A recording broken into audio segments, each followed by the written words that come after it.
wrapper, pambalot sa lumpia gulay. Ito na siya. At ito yung finished product. Diba? Ang lambot na. Diba? Ang galing ko.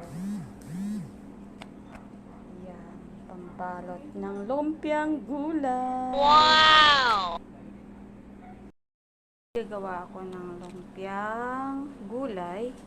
Pwede din siyang lumpiang sariwa. Ayan. Tingnan ko na lang siya. Lagyan ko siya ng sili. Tapos bawang. Wala na akong sibuyas. Kaya yan na lang. At saka meron ako ditong tokwa na tinurog ko. Ayan. Then, igigisa ko muna siya.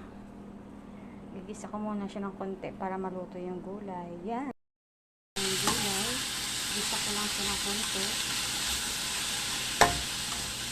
Then, lalagyan natin siya ng paminta, konting toyo, konting asukal, saka pangpalasa. Yun lang. Yun lang, guys.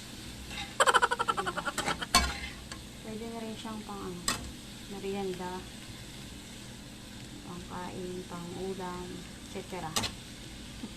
Okay. Guys, papalamigin ko lang siya.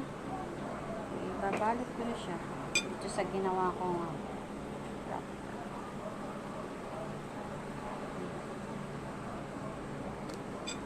Palamigin ko muna.